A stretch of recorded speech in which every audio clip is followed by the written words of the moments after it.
Hi everyone, welcome to the Karwas. As you know, our goal is to introduce you to the people who are contributing to the world and inspiring people to work on their dreams and to get to the next level of success. So, in this connection, we have a wonderful guest today. So, let me introduce him. He is an influential speaker, researcher, trainer, teacher, and renowned professor.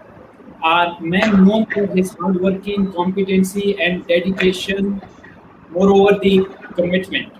Currently, he is working as HOD, Head of Department of Business Studies, Namal Institute, Pakistan. He holds a PhD degree in HR and Organizational Behavior. He is the recipient of HEC Outstanding Research Award for 2010 to 11. He has over 15 years teaching experience and of holding senior management position in different universities at Islamabad. He has supervised 15 PhDs and more than 100 master level theses.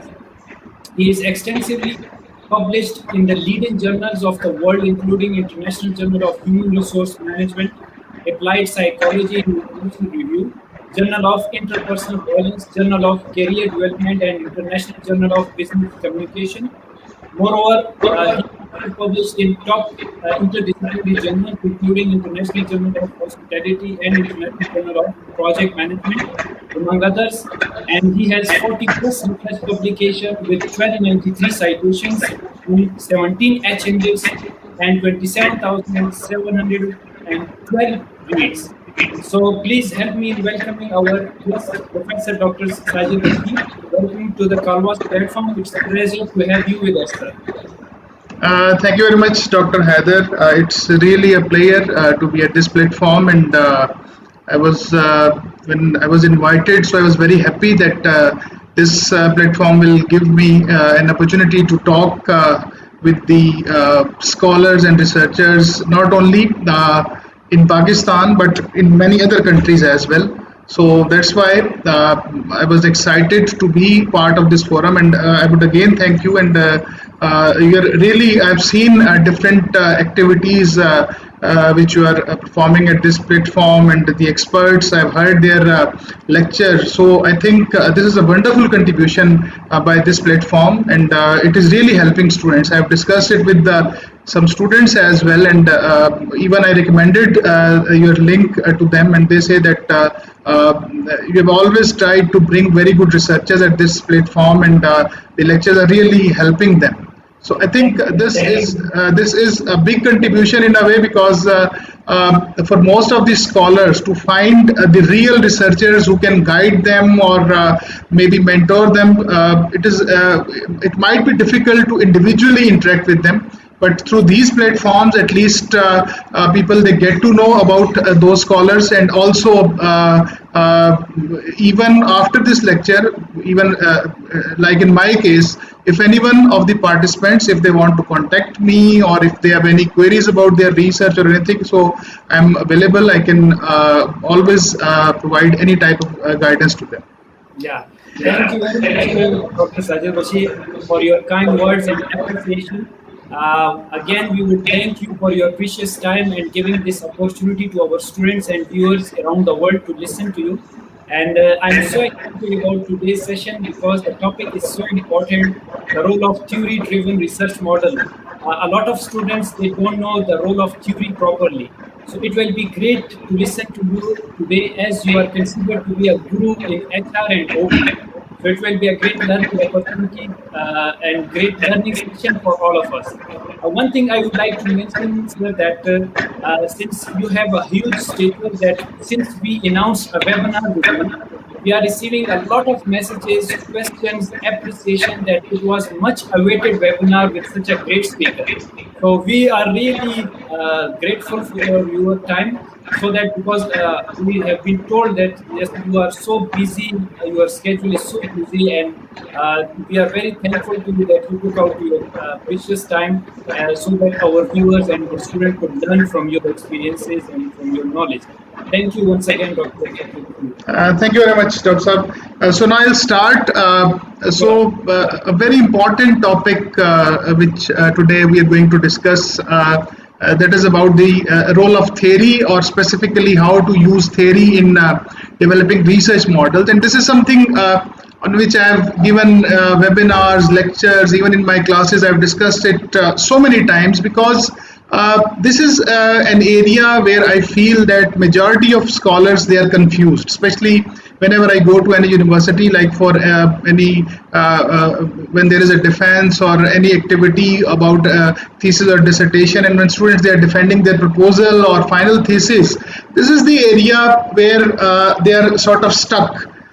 Most of the students, they know, okay, this is our theory, we are using this theory, they know the name of theory, who presented that theory, a little bit of details about that theory, and then they stop, and then they say, now we'll be moving ahead to next point, without linking that theory, that how that theory is linked with their research. And for any research, specifically in organizational behavior, HRM, even in consumer behavior, or in most of the fields where the theories are the foundation of those discipline, you cannot do research, or you cannot advance that discipline in terms of research unless you're not clear, number one, about theories.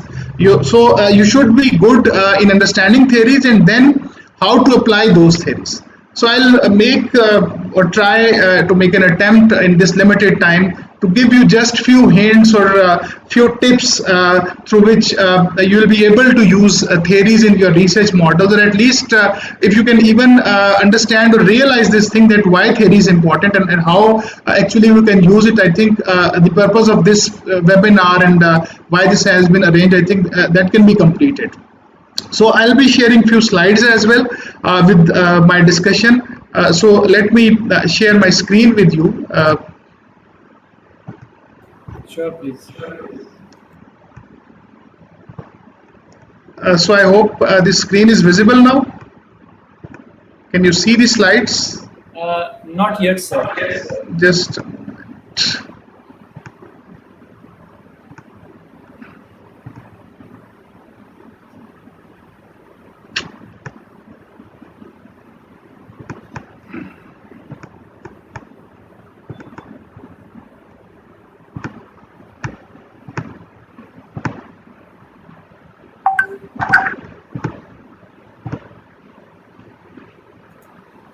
can you see it now? Yes, sir, it's visible now. Okay. Please. So this is our main topic on which we'll be discussing. So Dr. Sab, in case there is any problem or you cannot see the screen, then you should tell me immediately. Now I hope it is visible. Yeah, it's everything is fine. Okay, so now developing theory-driven models. What is the objective of this webinar, or why we're conducting this webinar? So I'll start this discussion with a very small statement by one of the most influential psychologists world has ever produced. So normally, like Sigmund Freud and different psychologists, they are sort of household names, but one of the main contributors of this discipline, who almost developed 4 or 5 important areas in psychology, which are very important for management sciences or organizational behavior or HRM, like group dynamics and change management. He's Kurt Lewin. So these, I think, few word statement, this is such an important statement for researchers. So he said, nothing is so practical as a good theory. So whenever we talk about theory, we think something theoretical. That is something maybe which has nothing to do with some practical aspects of life. But he suggested that theory is the only thing, or the most practical thing in this world is a theory. And what basically researchers do? Dr. you said something? Yeah, I said very powerful place, sir. Yes. Please. Now, what is the role of theory? Because all the researchers or scholars who are doing research in any area, and specifically I will be talking about the social sciences and organizational behavior and management sciences. In this area, we're trying to find out solution to different problems. Any problem at workplace, maybe in markets or in businesses. And how to find solution of that problem, that is something practical. How to do it. So if there is issue of absenteeism in any organization, and if you want to resolve the issue of absenteeism, the best thing which can help you is some theory on absenteeism. If you take guidance from that theory, that will provide you the most practical solution. So basically, studying theory or importance of theory, whenever I discuss it or whenever I've heard good researchers talking about theory, theory basically provides you a lens.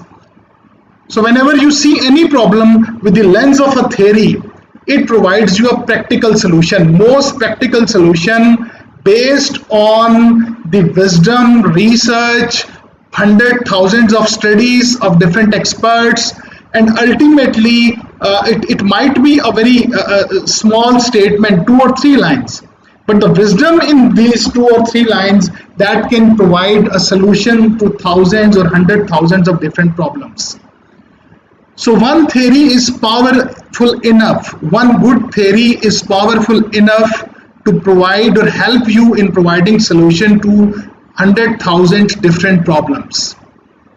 And the basic thing in research which we do as a researcher is to identify some problem. So people who are doing research, they must be having a problem statement, and then they say, okay, now we are going to contribute in this area in this way.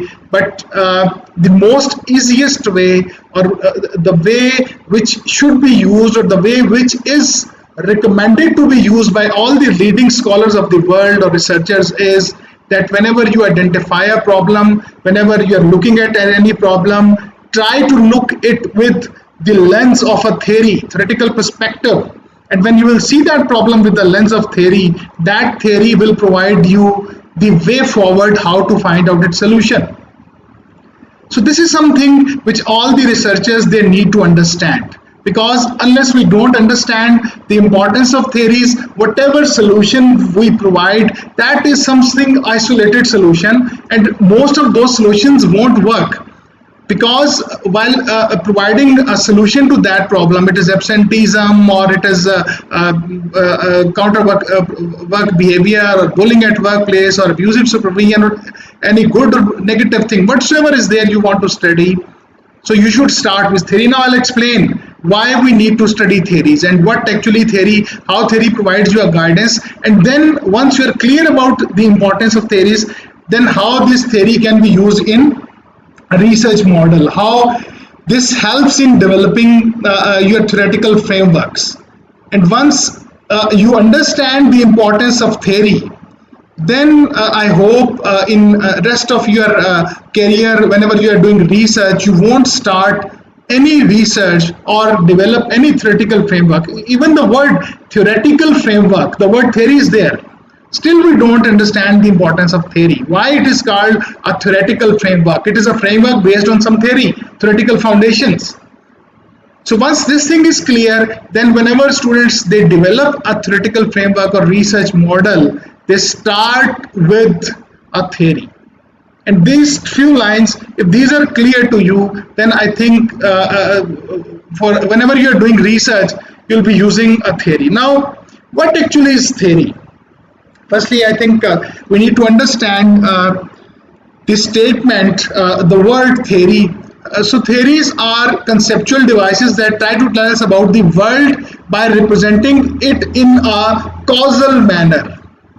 So whenever we see any theory, one thing, it will try to explain something, what the world around us, the problems around us, in some causal manner, cause and effect.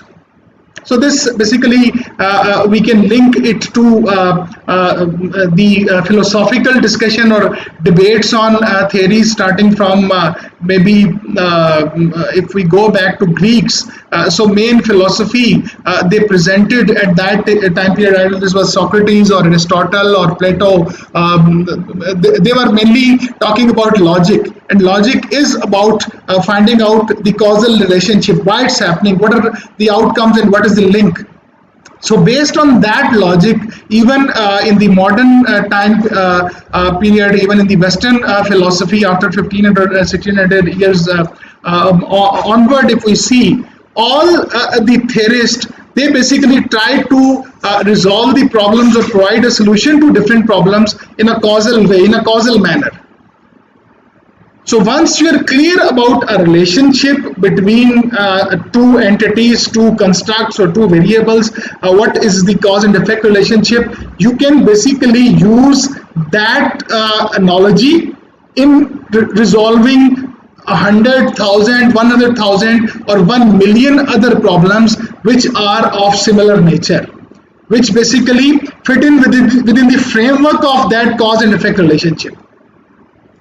And generally it is used to represent behavior of social context. So you won't find this word theory generally in sciences. The word in sciences is normally law, and the difference between law and theory is that theory is something which is about the behavior of individuals or a social context, and cannot say to have a law is something which is something universal. So Newton's laws of motion or law of gravitation and all these things, they are not theories. They are 100% absolute. Theory is never absolute. It provides you a representation in a causal manner, but if that theory is applicable on 999 cases, maybe one case is left. So if there is any exception, we cannot call it a law, because whenever we're talking about human behavior or social context, they don't represent or they're not the entities like in natural sciences. So there is a difference between theory and law. So in social sciences, we use theory. There are four important parts. I think this is a very important discussion, which we need to understand that what are the essential components of a theory.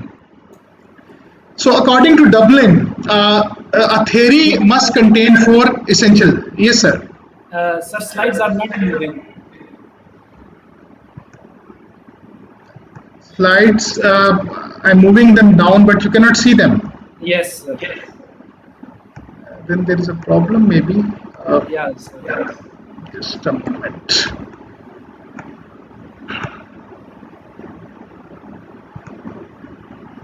Because I was moving them down. Yes. Sometimes it happens at internet. Is this slide visible now? Not, sir. It only shows the screen.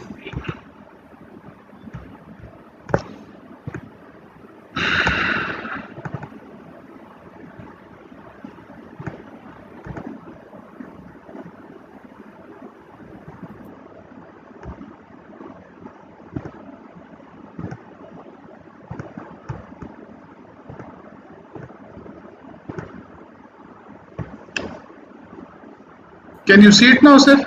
Yes, sir, it's visible now. Please go ahead, sir. So maybe if I don't maximize it, then it may work well. So if this is visible, if people they can see it, so I may start from here. So there are four elements which are there in a theory: what, how, why, who, where, and when. So these are the most important elements which you need to understand about a theory before using it in your research. Now, what is meant by what?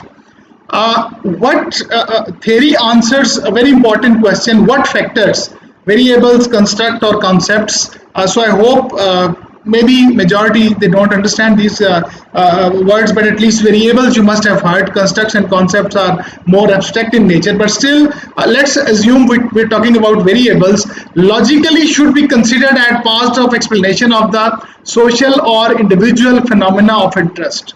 So what are the factors which are covered, which are the variables which can be used while using this theory in this research?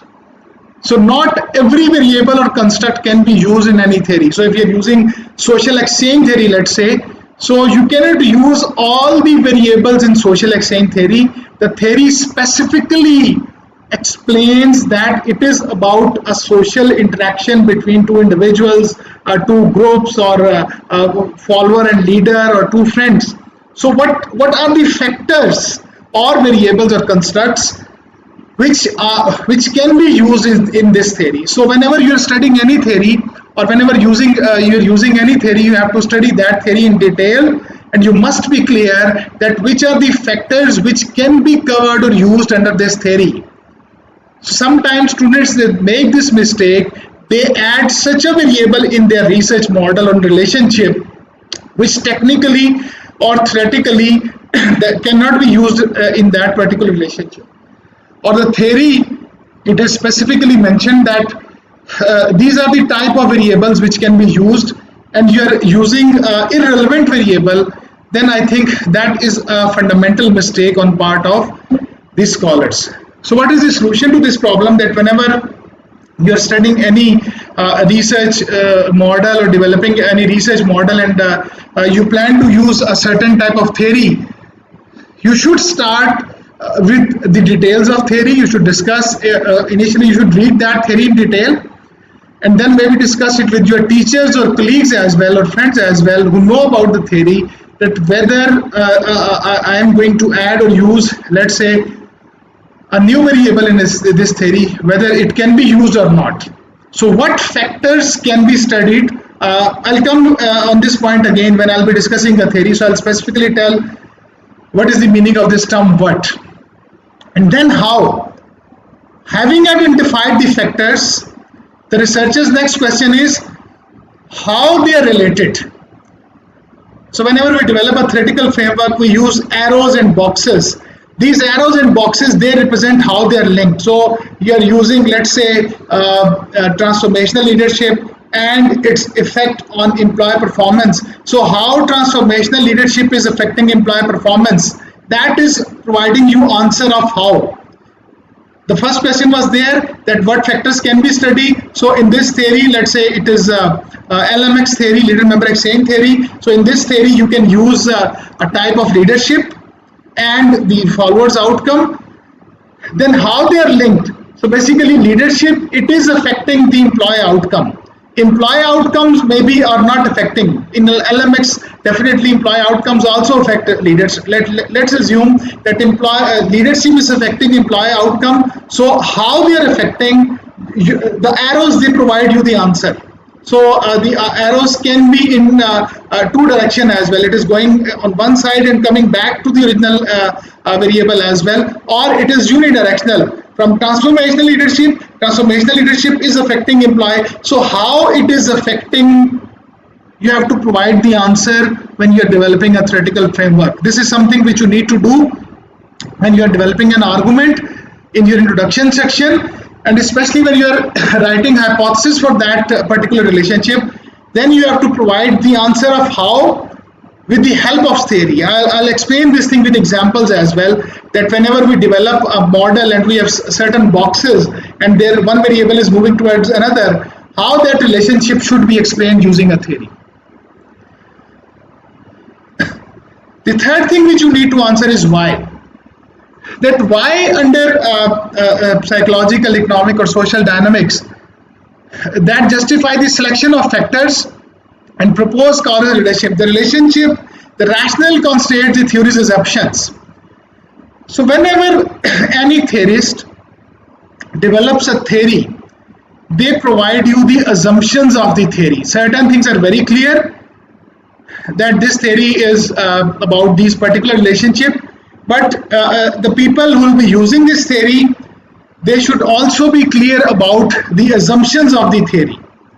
There are certain assumptions, assumption 1, 2, 3, 4, that in these particular conditions, this theory is applicable. So you can apply this theory, let's say, in a social context, maybe where the social exchanges are involved, or in an organizational context where this type of environment is there, or maybe in an organization which the nature of organization can be specified, that these there are certain theories which are proposed or developed for the public sector organizations only. So in their assumptions, they suggest that the main assumption of this theory is that these theories are applicable to public sector organizations only. So because the nature of this theory is such that it is applicable only to those organizations which are working for non-profit based purposes, which are not there to earn profit. So you also need to read about the assumptions And then the most important, who, where, when. These basically represent the limitations of the theory, because whenever a theory is presented, it is not a universal thing. I just discussed the difference between theory and law. It's not a law. So you cannot apply that theory everywhere, on every type of organization, on all the type of employees or customers or suppliers or maybe the people with whom you are interacting. So these basically restrict the generalizability of that theory, and these are generally called the boundary conditions. These are the boundaries of this theory. You can apply this theory only under these boundaries. So basically it is linked with assumptions. There are assumptions, certain assumptions, which we call the corollaries of the theory as well, which give you detail, and then you restrict that theory in a boundary, that who on whom you can apply it, where it can be used, and when it can be used. So even the situation is also specified. So maybe this theory is not applicable. Most of the stress theories, when they are applicable in situation of stressful environment only. Abusive supervision. So if in case the organization is not having that type of environment, maybe in that situation it is not applicable. So who, when, where, when. So this is the starting point. Whenever you read any theory, social exchange theory, leader member exchange theory, equity theory, or effective events theory, or conservation of resource theory, or social identity theory, so you have a list of hundreds of theories. So whenever you plan to use any theory in your research, firstly try to find the answers of these 4 questions. You should not use that theory unless you don't know which factors I can use in this theory, how they are linked, what are the assumptions, and what are the boundary conditions. Then whenever you will develop your research model, you will be clear, okay, all the variables in this model, they are covered, they are answering the what question, the relationship, their nature, it is answered in the how, and what are the assumptions of this theory which I am applying in this model, and what are the boundary conditions, which are the things which I cannot use in this research model or theoretical framework. So based on this thing, we develop a research model. So I think all the participants, they need to understand this thing, that unless you are not clear about a theory, you cannot apply it. That's a very simple thing. If simply someone is saying to apply Stacey Adams' equity theory in your research model, and you Google it on web and search, okay, equity theory represents this thing, brief detail of that theory, and simply you report that information in your research paper model, that won't serve the purpose. Rather, that will create a confusion. So if you want to use a theory in your research model, firstly, you should go into detail of that theory, try to understand that theory fully, and then see how you can apply it. Because otherwise, if you don't have answers to these 4 questions, in my opinion, you cannot or you should not use a theory. Because you will be stuck. If you're writing a research paper on reviewers' comments, you won't be able to answer it. And more importantly, if you're defending your research proposal or final thesis, if you don't have answers to these 4 questions, you will be stuck when you'll be defending your thesis. So this slide was about the basic structure of theory. Now we have briefly discussed that why we need to study the theories. I think, Dr. Saab, you can see the next slide now. No, sir, it's not visible, please. It's stuck. I don't know why. It is still on same slide? Yes, sir. It is on the what is theory. So it seems I will have to share each slide again. I don't know why it's not working. Yeah, this is first time we are experiencing this problem, sir. Yeah, these are the demerits of the internet as well.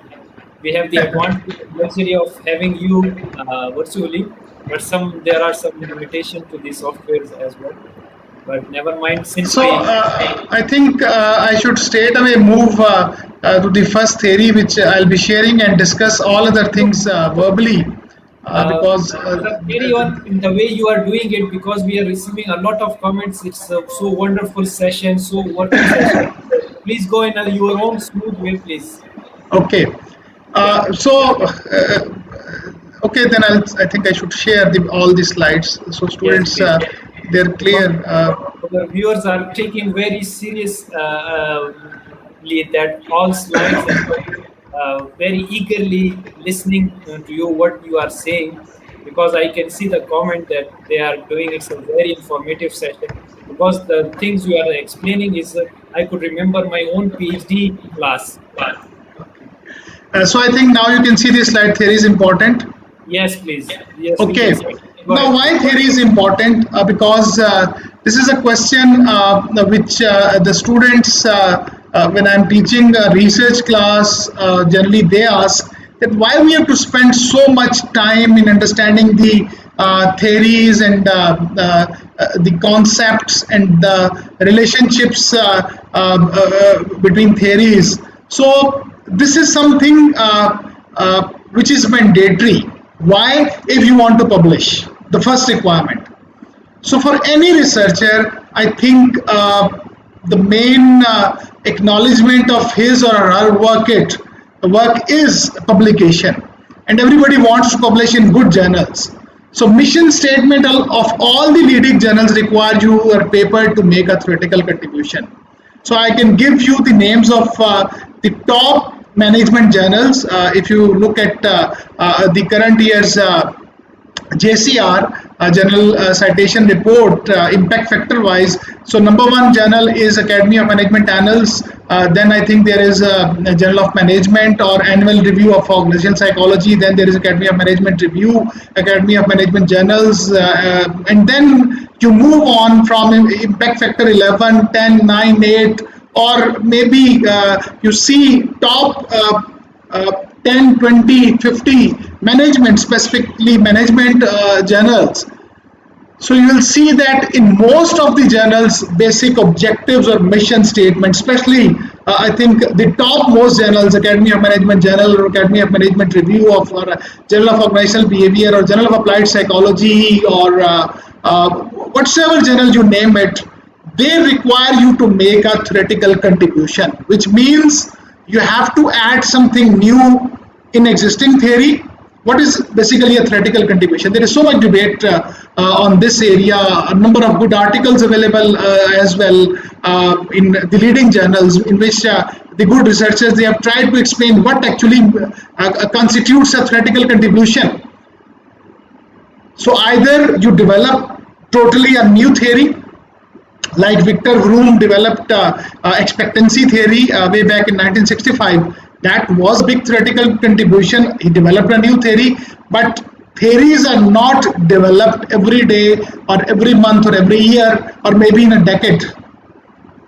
We are in 2021, and most of the theories, even still we study the most important ones, they were developed way back in 1960s, like equity theory, expectancy theory, or social exchange theory. Then we moved to 1970s self-determination theory and prismatic leadership theory. Then we moved to 1980s. We read about leader-member exchange theory or transformational leadership theory, and so on. So maybe in one decade, we find 2, 3, 4, 5 very good theories, and there are other theories. So it's a very difficult thing to develop a new theory. Then how this process of theoretical contribution, it moves on. That is through theoretical contribution. If one theory, it was developed by maybe Homans and Blow, social exchange theory in 1959 and in 1964, then after that time period from 1959 onwards till today, people, they are, or scholars, they are contributing in social exchange theory through their studies. They are adding something new, maybe a very small thing they have added, but they are making theoretical contribution.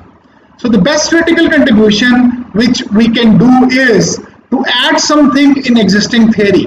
And all the journals, they require you to contribute, to have a theoretical contribution. So you cannot have a theoretical contribution unless you don't understand about theories.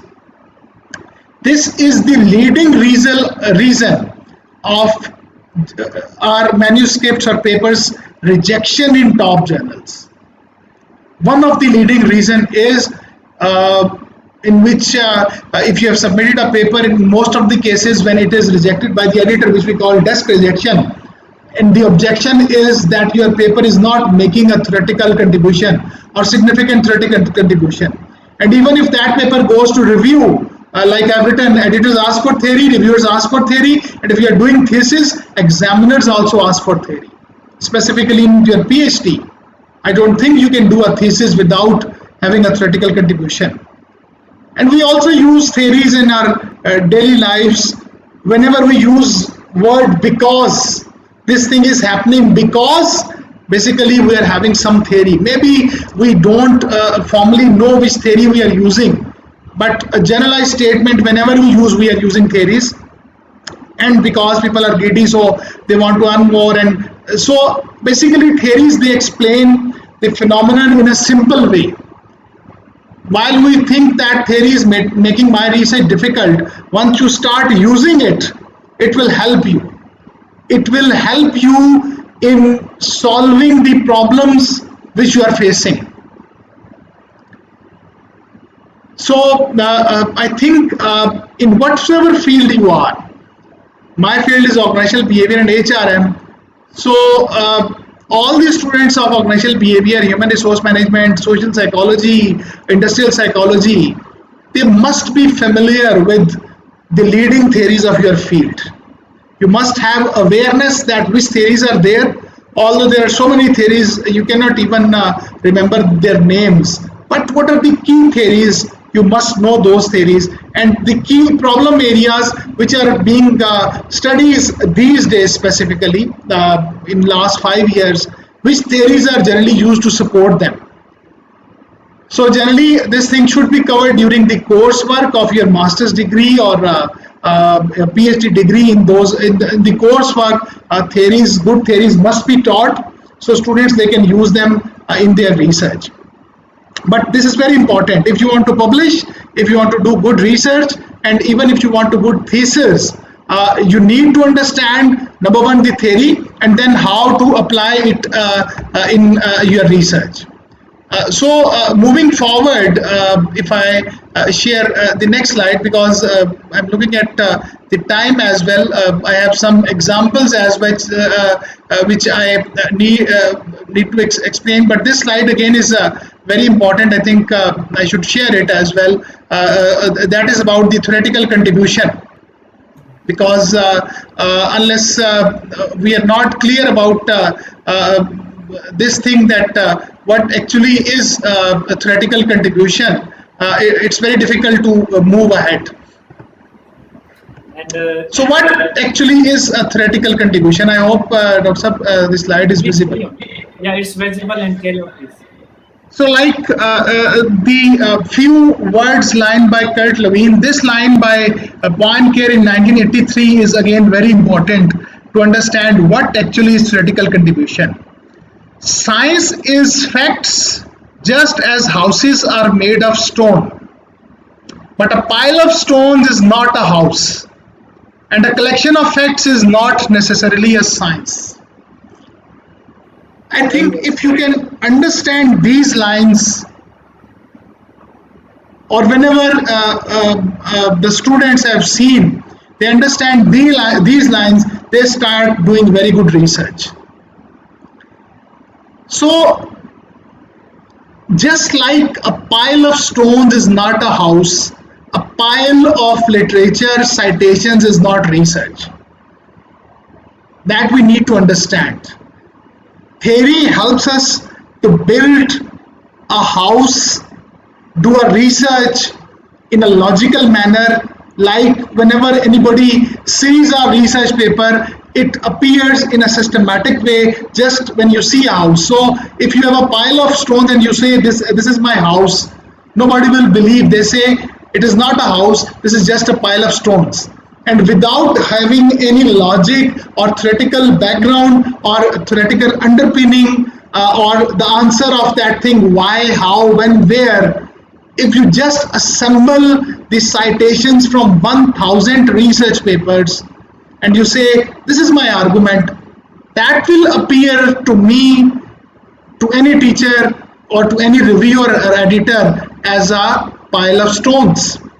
And we say, I have worked so hard, I have studied so many papers, I have cited so many studies, then why my paper is not accepted? Why my supervisor is making me to work again and again?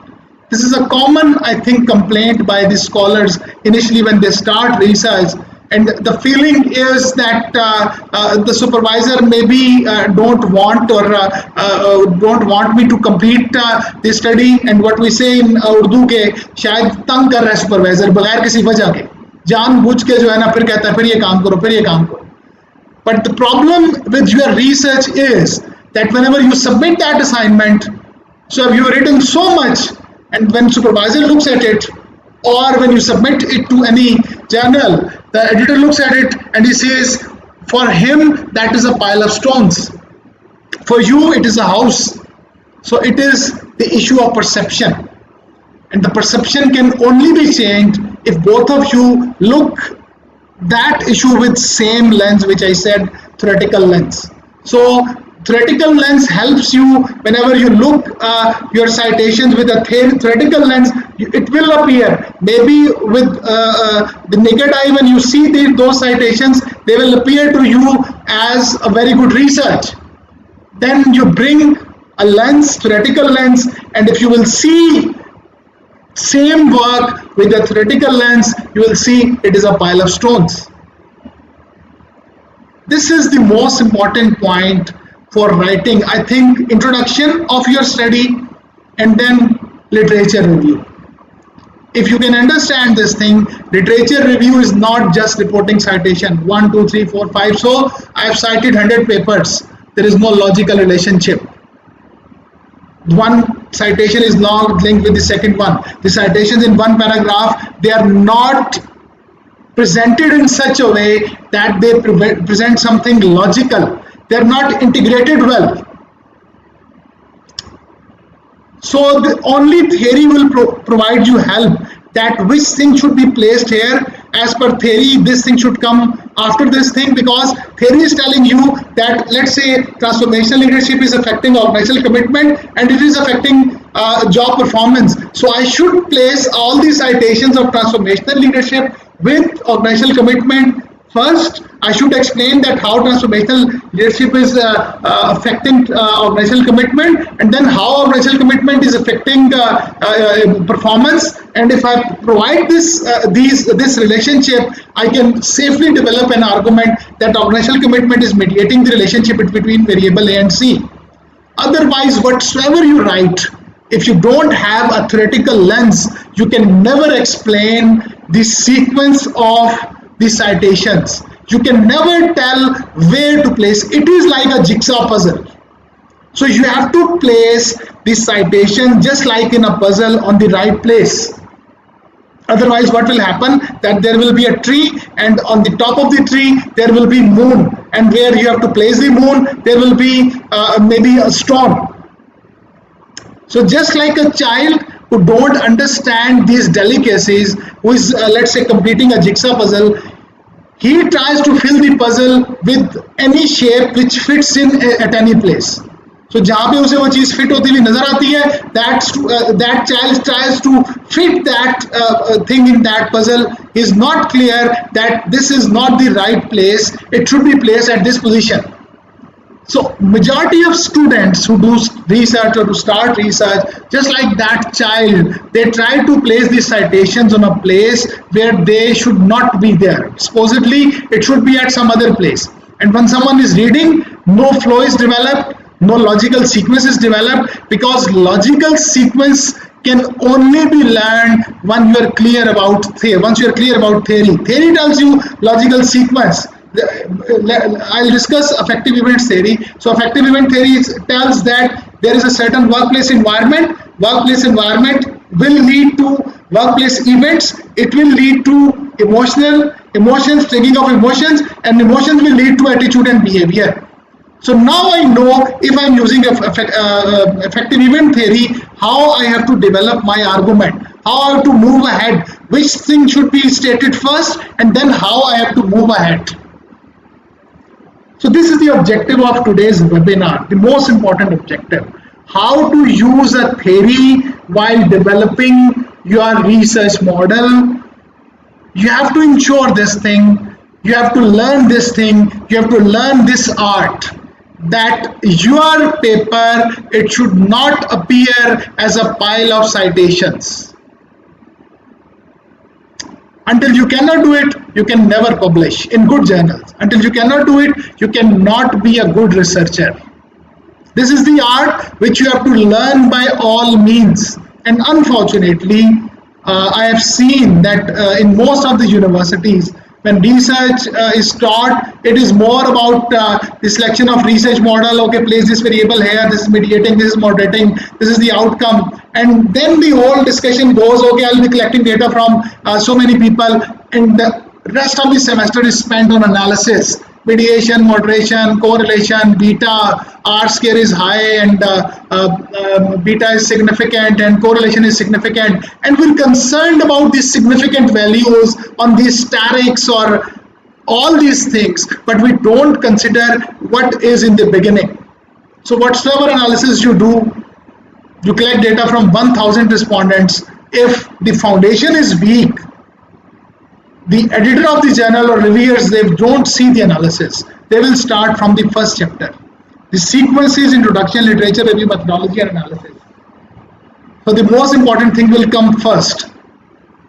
So if argument is strong, if theoretical contribution is there, then maybe they can recommend the changes in methodology and analysis. Maybe you do this analysis. But if the argument is wrong, and if the analogy or logic is wrong, whatsoever you do analysis, that holds no value. So now I'll explain with some examples, with some theories in different studies, how these particular theories were used, and I think they'll be helpful to explain as well to the students that whenever you're using the theories, how these can be used.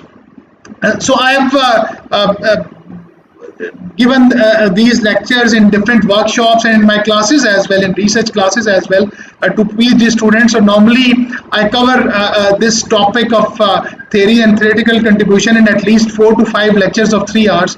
So in that lecture, generally there are a lot of theories. At least we study with 20 examples, 20 top theories of HR or management. But here it's already 6:50. Well, I'll try to explain it with the help of 2 or 3 most important theories, that how these theories are used to develop a theoretical framework.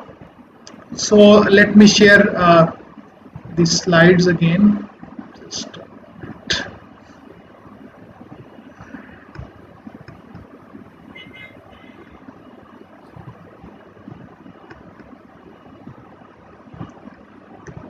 So one of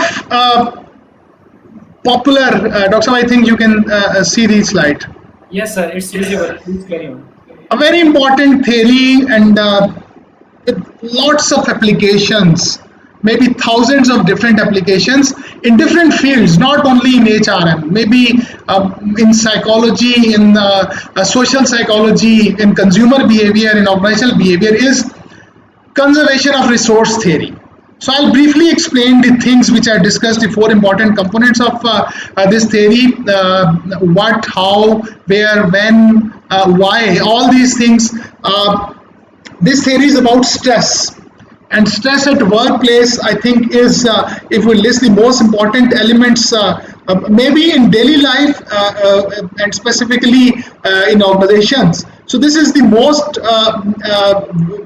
you can say mostly used theory in last 30 years, having around this paper Hopfall, which was written in 1989, it has got around 13,000 citations, just one paper. And then the papers were written after this theory, even by Hopfall. So I roughly calculated all the papers which Hopfall has written. You can say that there are around 30,000 citations just for this theory. this main theory, and then the papers which others have written. So maybe the citations will go to more than 50,000. So this is the importance of this theory. So Hopful in 1989, it is generally we term it COR. He suggested that individuals strive to obtain, retain, foster, and protect those things they centrally value. So I'll try to explain in simple words for students. Maybe you're not from this field, psychology or organizational behavior. That whatever valuable we have, we try to protect it. जो कुछ भी आपके पास कीमती है आप उसे संभाल के रखना चाहते हैं. Whatsoever you think is valuable to you, you try to protect it. Your home, your car, your bank balance, all the assets which you are having, we try to retain it, we try to foster them, and we try to protect it. We look after our home, we look after our car, we look after our bank balance. But then he said that there are different categories of resources as well. One are the physical resources like your house, your home, your car, and all the physical assets. Then there are social resources as well. Your relationships, we also try to retain, foster, and protect them. Your status or position, that is a social resource. We try to retain our position, our status. We try to protect it. And the third category which Hopful suggested are the psychological in nature, our emotions, our ability to cope with stress. We try to avoid stress.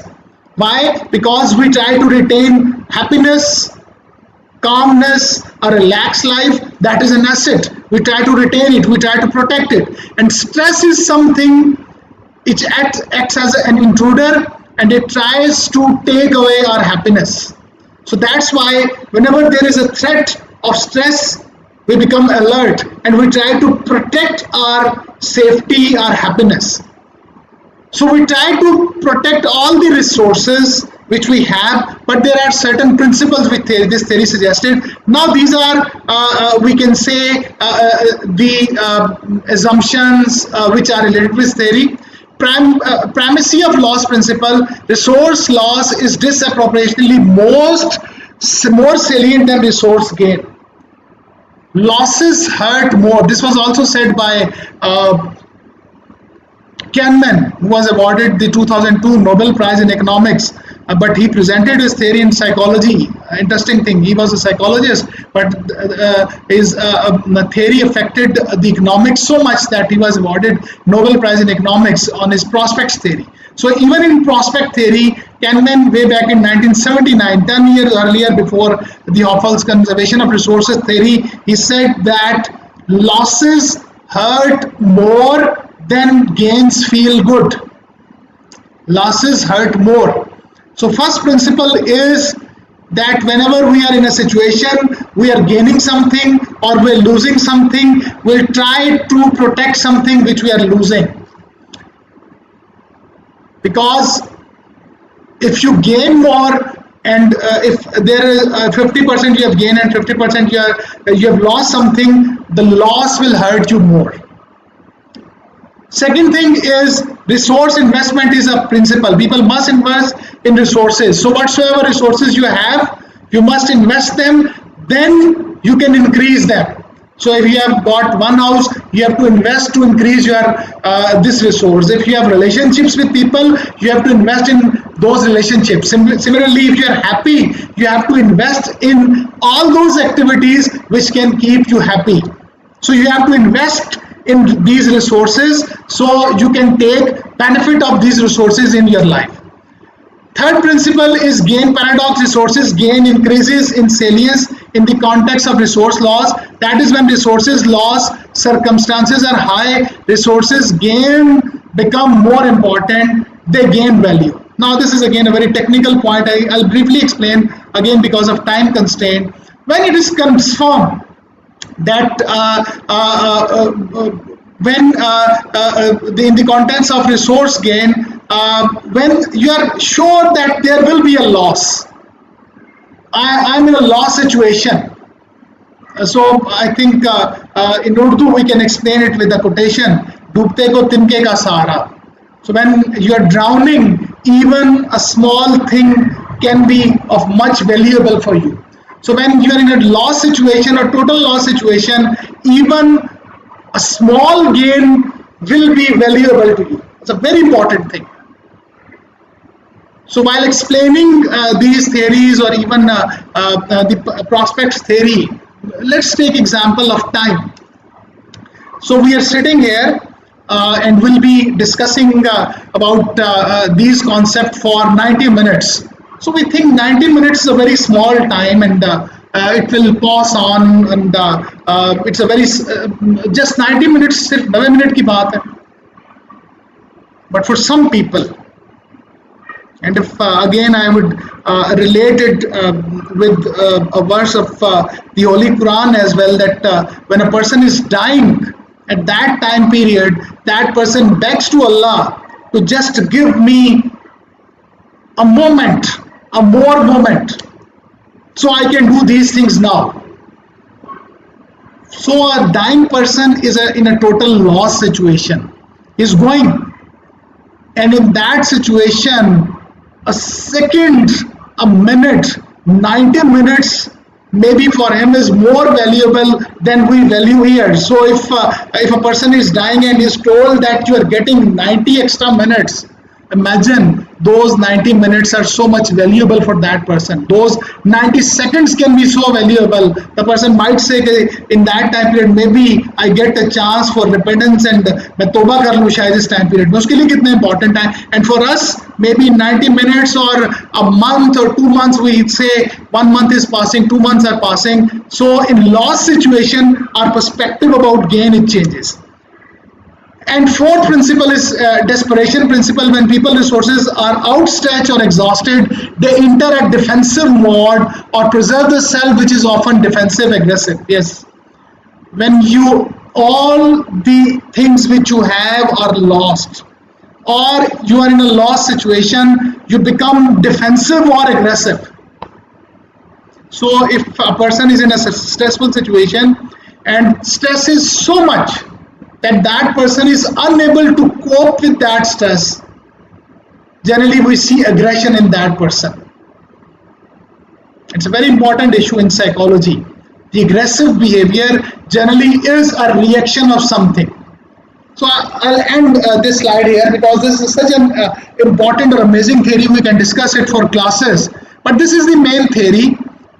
So the context of this theory is that we try to conserve our resources. Whatsoever resources are there, we try to avoid losses, but in situation of losses or more losses, even the small gains, they become important. Now this is the theoretical lens. If you're clear about this lens, now how to apply it in a research model. So number one, I should be clear in which type of studies this theory can be applied. In situations where is any type of threat is there to our resources. So when we're talking about psychology, maybe we are concerned about the physical resources as well. That also causes stress if you lost something. But if I apply it on workplace, so at workplace, what are the threatening situations to me, physically and psychologically as well? So one of the most important threat at workplace is stress, behavior of boss, abusive supervision, workplace bullying, harassment at workplace. All these things, they cause a threat to our resources. Resources, what resources? Our happy life, the way we are spending life in routine, happily. And stress is a threat to this happiness. So whenever we see a threat in form of stress in any situation, we become alert and we try to protect our resources, our happiness, our satisfaction.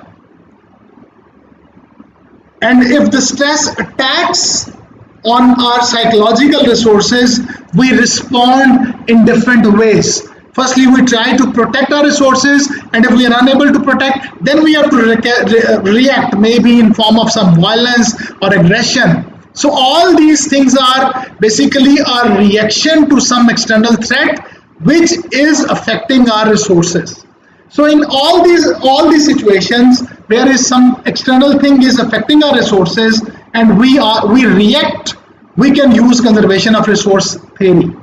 So all studies involving stress, burnout, violence, aggression, bullying, leadership styles having abusive content, harassment of any type, conservation of resource theory is one of the most important theories which should be used to develop a theoretical model. Now I give you one example in which a very good study, in which a very good study it is used. But the problem, I think I should start with the problem. What mistakes students they generally do. So let's say I have discussed that conservation of resource theory, it can be used in all these studies in which you are using stress. So okay, you're doing study, you say, okay, I'm using stress, workplace stress, and its effect on, let's say, employee satisfaction and these outcomes. So I should use conservation of resource theory, and these are the 4 important points which Hopewell presented in 1989. So you simply write the statement of this theory, and in your study you write, I'm using conservation of resource theory as an underpinning theory in my study. So do you think this answer is sufficient? Never. Unless you don't tell that what this theory suggested, and this year is 1989. So after 1989, there is no addition in this theory. In last 32 years, nobody worked on this theory. What were the contributions in this theory? So if we just look at the papers of Hopewell after 1989, there are around 13 to 15 papers which were written by Hopewell on this theory in which he added different things. So if you have not reviewed those papers, you cannot claim that I know about conservation of resource theory. So let me just share you 1 or 2 slides, even if you have used conservation of resource theory in your research. So do you know about the studies which were conducted in later years, even by Hopewell or other researchers? I'm just citing studied by the person who presented this theory, and he has written so much on the same concept after you can say 2000 or later years. So if you look at this slide, these are the papers which were written from 2000 onwards. So one paper is from 2002, that is conservation of resource theory, emerging theories in health promotion practices. Hopewell 2009, conservation of resource theory, application to public health promotion. Hopewell 2011, Hopewell conservation of resource theory, its implication for stress, health and resilience. 2012, Hopewell and other researchers, the combined stress of family life, work and war in Air Force when a test of conservation of resource theory. Then if we move ahead,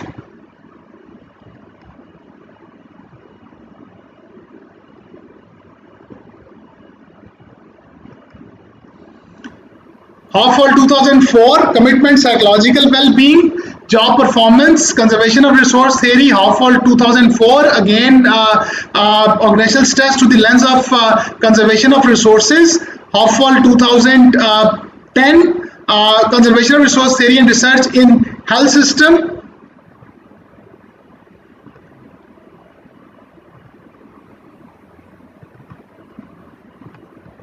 And then this slide, just to tell you basically what mistakes students do. 2017, Hopewell, conservation of resource theory, the handbook of stress. 2017, Hopewell, conservation resource, a general stress theory applied to burnout. And this is the most important theory paper after 1989, which all the people are using this, the most comprehensive article which he has written in 2018. Conservation of resources, the reality of resources and their consequences. Annual Review of Organizational Psychology and Organizational Behavior. This journal currently is at number 2 in impact factor list of management sciences, having impact factor of 10. So imagine if a student comes, I'm using conservation of resource theory and citing Hopfall 1989. And if I review it, or any reviewer review it, or any teacher reviews it, will that appear as a pile of stone or something logical? You have not read anything about conservation of resource theory. Even by Hopfall, I have not cited 10,000 studies, 30,000 studies which have cited Hopfall study. 12,000 तो direct citations है इसकी. जो पहला 89 का paper है, 12,000 citations are just for that paper, and then papers written for conservation of resource theory, it will be more than 100,000 citations. I'm just telling you about the papers which were written by Hopfall. The person who presented this theory, they are around 13 to 15 papers. So how can you say you are using conservation of resource theory in your model if you are not clear about the theory in itself? So the first requirement is to understand that theory fully. For that you need help of your teachers. You need to discuss it with experts. Even you can write to Hopfall. I was not clear about some concepts in theory of planned behavior. So I sent an email to Isaac Edson, who presented that theory. And he answered me, I think, within a day. And he said that if you read my this book, which I have written in 2011, all your queries will be answered in that book. So even you can write to that researcher as well if he is alive, that can you guide me that which papers can help me. Ideally, the teachers in your university should be able to explain it. And then I think if you can ask the expert, they can help you. So the first principle of using a research model based on theoretical framework is to understand theory fully. Then you can apply it. Now we will see how this theory is applied by some researchers in a research model, and what argument they have used to sort of study this theory in this research model. So if you look at this research model, I hope it's visible. Yes, sir, it's visible. So in this particular research model, the researchers, they say that obsessive work passion, so emotional exhaustion, why this we also talk about novelty. Now they have developed a very novel perspective of conservation of resource theory. Generally we say that if there is a threat, then we are emotionally exhausted, but they said that obsessive work passion, it's a very important variable even for researchers who are doing research. If you look at this variable, you can do very good studies. Some of my students, they are working on this, but this is published in a research journal. They said that when you have obsessive passion, so that passion leads to exhaustion as well. So there should be a systematic way of doing things. Passion leads us to work more, to strive more, to work harder. And basically what we are doing, we're trying to burn the candle from both ends. That is passion. And passion also ultimately your resources, physical resources, your energies and your psychological resources are depleted as per conservation of resource theory, and you are emotionally exhausted, and ultimately it will affect your work performance. So even with having more passion, you can end up as a person having low performance. That's a very strange relationship and a very unique relationship as well. Generally we say more passion leads to higher performance. Obsessive work passion can decrease your performance as well. So this study makes a very important theoretical contribution, that how passion can lead to decline in your performance, and emotional exhaustion, it can be used as mediator, and then they have used leader-member exchange as moderator. So if you have got this model and you are saying that I'm using conservation of resource theory as underpinning theory, if you don't explain it with the help of conservation of resource theory, this model is useless for me. I cannot sort of pass a proposal using this model without giving any logic from conservation of resource theory. So how these researchers they have given the logic in their research paper using conservation of resource theory. What they did, I'll just have copied their argument and try to explain it with the help of the argument which they have used in their paper. So this is their argument which they have used in their study. I think you can read it. So in this paper they say that we adopt conservation of resource perspective that has shown that emotional exhaustion is enduring state of emotional and physical depletion that has been consistently linked with OWP, that is obsessive work passion. Studies are there. CR theory closely related to stress and motivation in a particular relevant framework for issue of interest. Within this framework, we conceptualize OWP as a hindrance personal demand that is debilitating demand individuals impose upon themselves and with regard to work. As per CR, emotional exhaustion lead to ineffective work performance, obsessive work, passion, LMX, and work performance. So basically, this is the argument which I have used with the help of, this is written in a very professional way. I think as a student, you can write in detail that how obsessive work passion can be a hindrance and it can lead to emotional exhaustion. Further, CR theory contends that resources help individuals recover from strains such as emotional exhaustion. We focus on why they have used LMX as moderator. So how to use the argument for moderator with the help of a theory. So they say we focus on LMX as a form of social resource that can help employees compensate for the depleted personal resources and thus the negative performance ensuring from emotional exhaustion. So ensuring from emotional exhaustion. So if the leader is there and that is providing you a support, then this depletion process, he can help you to improve your performance. That's why they have used this as a moderator. Moderator acts externally and it basically either it helps, it strengthens or weakens the relationship. Here it is weakening the relationship. So after emotional exhaustion, if your performance is declining, if you have got a good leader, then this process, it can be slowed down. Specifically, we expect that when individual experience low emotional coping and performance, and resources may not be necessary, but when individual experience high emotional exhaustion, resources become critical. By providing a COR, conservation of resource view on the performance implications of obsessive work passion and considering emotional exhaustion as mediating mechanism and LMX a boundary condition, the current research shows how when OWP relates to work performance, thereby adding more nuances to our understanding of this issue and enriching the nomological network OWP. From a practical standpoint of view, our research provides suggestions. Now again recall the statement of Kurt Lewin, there is nothing more practical than this theory. How this theory is providing a solution to problem, suggestion on how managers can mitigate against the negative performance implications that could ensue from having obsessively passionate employees, specifically by developing and maintaining high quality relationship with the employees in order to manage their performance. This is the theoretical underpinning.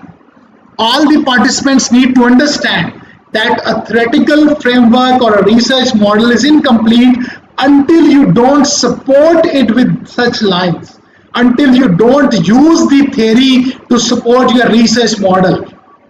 If you simply develop a research model and if you don't support it like these 2 or 3 paragraphs in your introduction or in your literature review, that model is having no value. And again, that is a pile of stones.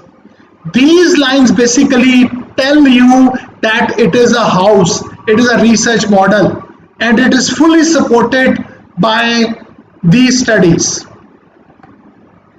So this is one example, I think, which I have used to explain that how you can use a theory to support a research model, what you actually need to do. So again, I will repeat. Number one, try to understand that theory fully. Try to understand what is the current status of that theory, what researchers are saying today about that theory, what are the most recent studies on that theory. Then see your problem. So these researchers, they were concerned that if there are employees having obsessive work passion, they are obsessive about their passion. So if you don't channelize their energies, they will exhaust, just like a race. शुरू में अगर बंदा बहुत तेज भागना शुरू कर दे, वो जल्दी एग्जॉस्ट हो जाएगा. So you have to channelize their energy. So whenever you say a race, marathon race of let's say 4,000 meters or very lengthy race, initially they don't run very fast. So that's a strategy. You have to channelize their energy, and at the end they exert all the energies. So that's why you see the mitigating role of LMX there. The leader has to intervene, so the person don't exhaust all the energies and performance don't decline. Now see the importance or practical implication of this study. How much important it is that if you are working in any organization and there a young man joins the organization and he is excessively passionate and rather obsessive, having obsessive passion, then how you have to channelize the energy so the emotional exhaustion is not there and you can use the energies of that person for a longer time period. The conservation of resource theory provides you a theoretical lens to resolve this problem. But as a researcher, you must know the art, how to use this theory in this particular scenario, and then how to develop the argument. And if you don't do it, forget about this thing that your paper will be going to publish any good journal. Now I'll share another example. I think we can, Dr. Sab, share one more example, I hope. Sure, please take your time. It's so wonderful session that I'm highly, deeply involved with it. And if we see the comment, there is a bombardment of comment that it's so wonderful, exceptional way of explaining the things and very professional approach. I love watching this all comments. It's so wonderful. Please carry on. Okay, Dr. Sab, now I'll just explain with one more theory, although I've got a list of many theories, and for that I would request you to have maybe some detailed or more sessions, maybe then we can discuss it, because one theory normally when we're discussing it in class, it takes 1 or 2 classes. Conservation of resource theory is such a comprehensive theory that even to explain this theory, its assumptions or boundary conditions, Hoffall is consistently working on this theory, even challenging his own thoughts which he presented in 1989 and presenting new views. So we have to at least see his opinion. So for that purpose, I would again recommend to all the scholars to use this theory and must read the 2018 article. That is, I think, what we say on a cake, the topping on a cake, the most important things he has suggested in 2018's paper, that what basically today he thinks about conservation of resources and how we should be using it.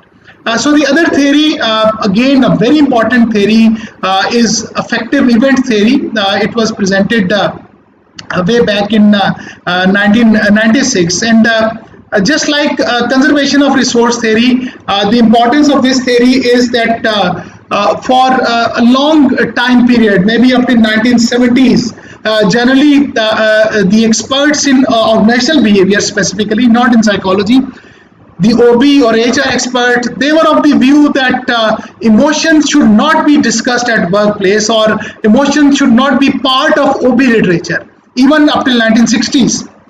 But then after 1970s and especially in 1990s, when Daniel Goleman presented the concept of emotional intelligence and what is the role of emotions at workplace, people, they seriously started working on the role of emotions at workplace. And then Weiss and Cropenzano in 1996, I think, presented the most comprehensive, I think, even up till now, after almost 25, 26 years, just like conservation of resource theory, effective event theory, even today, is the most comprehensive theory whenever we want to study emotions at workplace. When a person is happy, sad, frustrated, disgusted, or aggressive, or whatsoever situation is there, I think this is the most important theory which we need to study. So Weiss and Cropenzano, they basically suggested that emotions are states, and as states they vary within a person over a period of time. This was their suggestion in 2002. But what they describe, what are emotions? Emotions are state within us, everyone. And these states, whenever we use word state, it is not fixed. Even for happiness, the state, it varies. Sometimes we are excited, more happy, sometimes are we just happy. Similarly, sadness or angry. If a person is angry, for example, I am angry now, but I won't be later. The morning I was in terrible mood. This point is obvious, of course, but in AET it explains that what are the proximal causes of these emotions. Why we are happy, why we are sad, and specifically at workplace, what are the reasons for our happiness or sadness, and if we are happy or sad in that particular state, what can be the outcomes. Number one, which things make us happy or sad at workplace, and if the emotions are triggered, let's say if we are angry in a particular situation, in a particular environment, you can take example of harassment, you can take example of abusive supervision, you can take an example of bullying. So that is a situation in which negative emotions are triggered. And in that particular situation, if a person is angry or unhappy, what that person might do. So effective event theory or AET provides you the basic framework that in which type of situation, which type of emotions are triggered, and what are the outcomes. So any situation in which you feel like that certain emotions are triggered, you can use effective event theory, and mostly use theory again whenever we study emotions. So based on this basic concept, Weiss and Cropenzano, even in their initial presentation, they also provided a framework which should be used while using this theory. And I think this framework is very important to understand the basic concept of conservation of resource theory. So this is the whole framework which they presented in 1996. And there have been many improvements in this model, many changes, not some major change, but many contributions in this model in later years.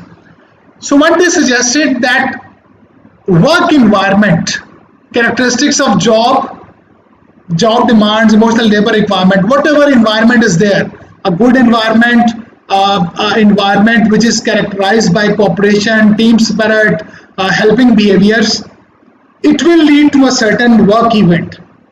So environment can be good, bad, positive or negative, or work environment can be negative, very a sort of political environment, too much politics at workplace, too much bullying at workplace, people they don't care about maybe bullying others or using abusive language. That can be a culture at any workplace. So in that environment, the work events will be different.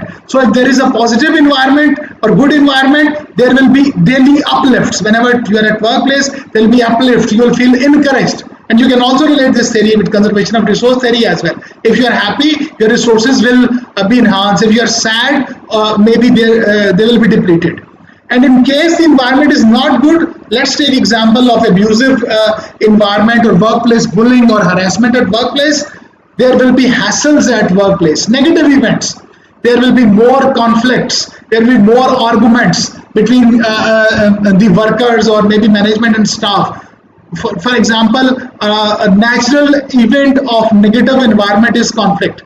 More workplace conflict and dysfunctional conflicts will be there. So if there are negative events, these will trigger reactions, emotional reactions. So this is something which is the main focus of this theory. Emotional reaction. Before this theory, there is no theory which has so comprehensively linked emotion with workplace. So conflict will lead to negative emotions, and if there are uplifts and encouragements, it will lead to positive emotional happiness and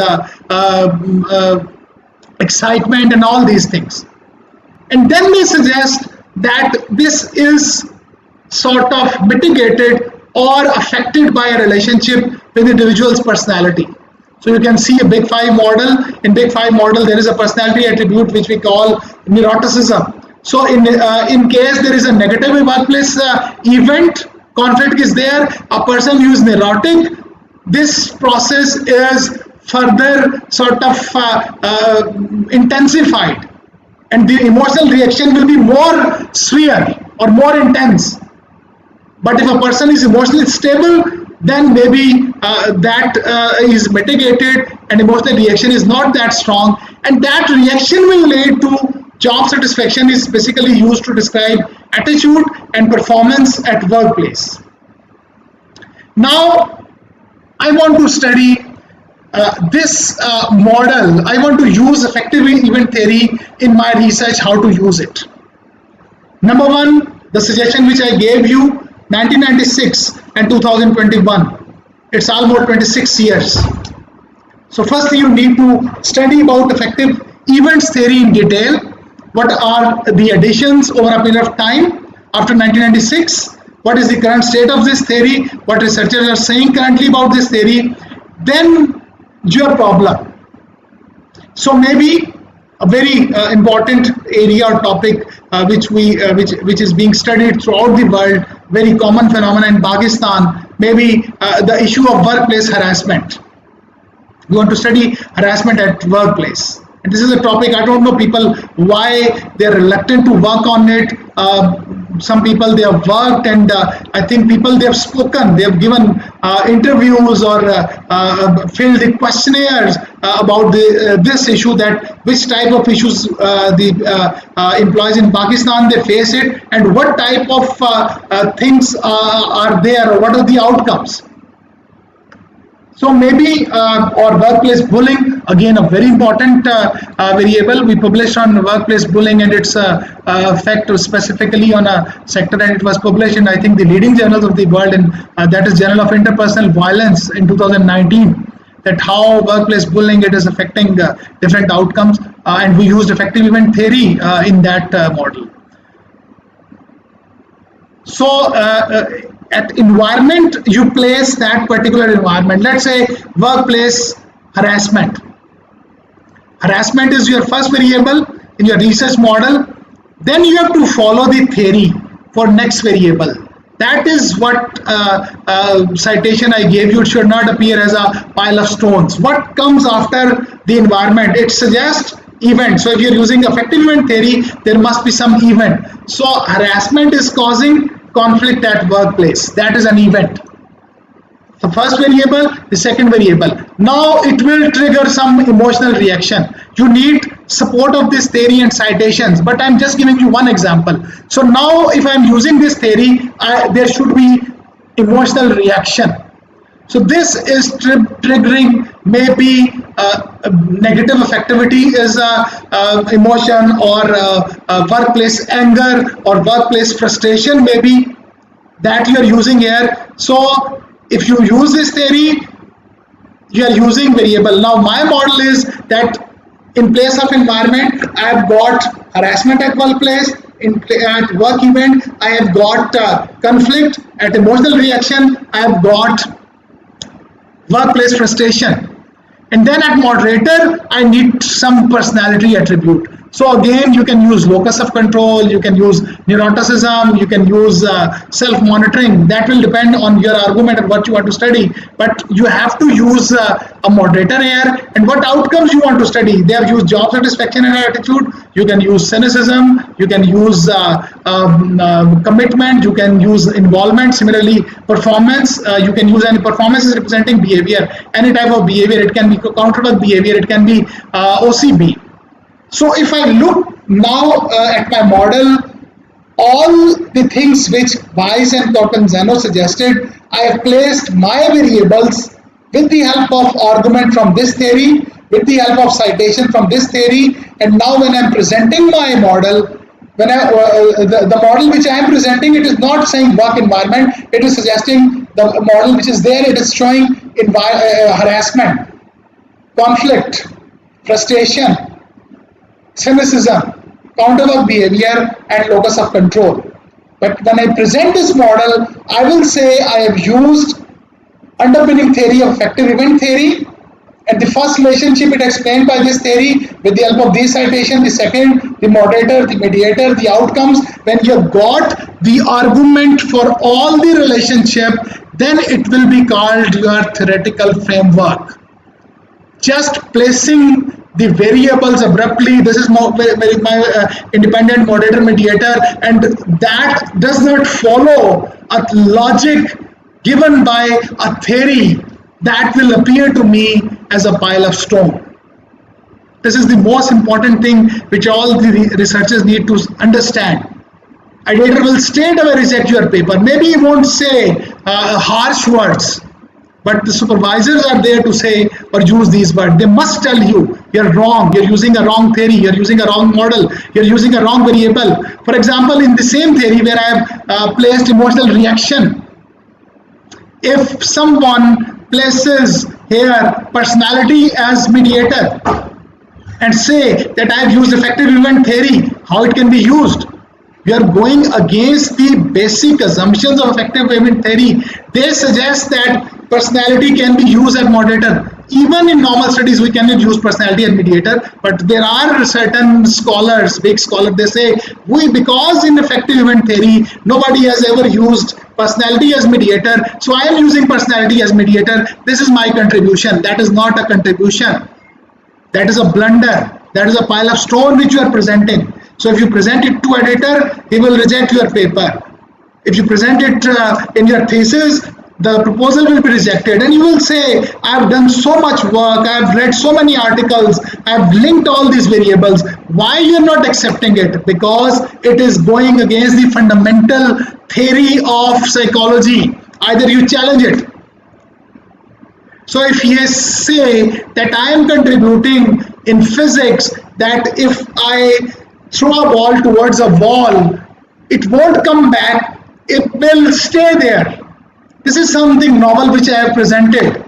So for that you will have to firstly challenge Newton's third law of motion. As long Newton's third law of motion is there, you cannot say that action and reaction are not equal. As long as effective event theory is there, you cannot say the workplace events will trigger something other than emotional reaction. As long as Hopfall's theory of conservation of resource theory is accepted throughout the world by all the leading psychologists of the world, you cannot say that in case of a threat to my resources, I'll be happy. So you assume I am contributing. That Hopfall suggested in case of threat, in case of any threat to my resources, I'll try to protect my resources. You suggest that in case of threat, I'll try using my resources, I'll be more happy. Then that is against the basic logic of that theory. So your argument or your research or your model, it will be straight away rejected, cross. Teacher will say it is not acceptable. So research model is based on a theory. Unless your model is not supported by theory, there is no value of that model.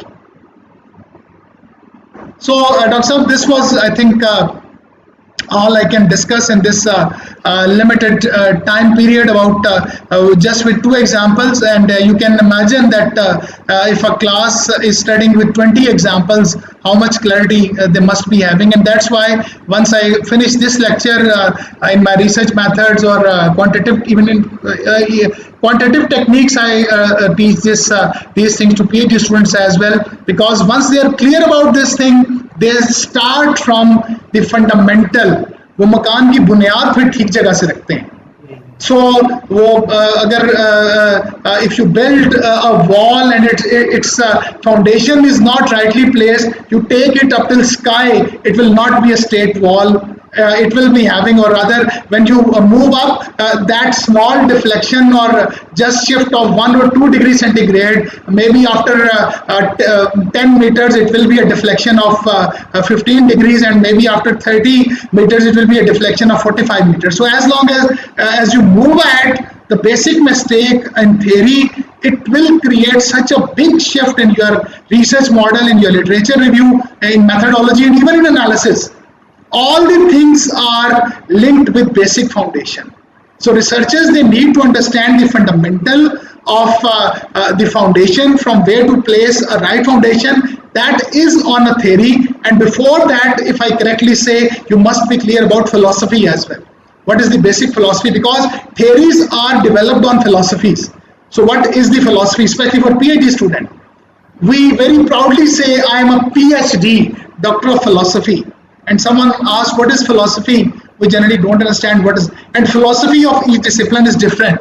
Philosophy of management is different. Philosophy of physics, you can see, you can read book of Newton on philosophy of physics. There are books on philosophy of philosophy in itself. Philosophy is a discipline, but for each discipline there is a philosophy. So for management, you need to understand the philosophy of theories. Then what theories are developed on which theory, on which philosophy, which theories are developed on positivism, which theories are developed on postmodernism, which theories are based on realism, which theories are based on empiricism, and all these philosophies, and then how these theories are contributing in development of new knowledge. Then I think you will be able. So for PhD student, this is something mandatory. You cannot excel in research unless you don't study this thing. This is the basic requirement, and for master's level student, this is the starting point. If you correctly start at master's level, if you focus on these things, you can do wonders in PhD. That I guarantee. I think is my experience of last 15 years, and the people who have worked with me and published in all you can say leading journals of the world, even my students. The foundation was set at master's level, and then at PhD level they totally focused on philosophy and then these things, and then they were able to publish it. And even if you have not done this thing in the MS and at PhD level, I think you should again start from the zero. Go to the alphabets ABCD of theories, try to take help from some good experts, read good articles. I can recommend good articles in Academy of Management Review. I can share with Dr. and maybe you can share with students as well. There are a very good article with the title "What Theory Is," and then an article was written "What Theory Is Not." What theory is, what theory is not, what constitutes a theoretical contribution. This is an article in Academy of Management Review. And what theoretical contribution means when you are new in the game.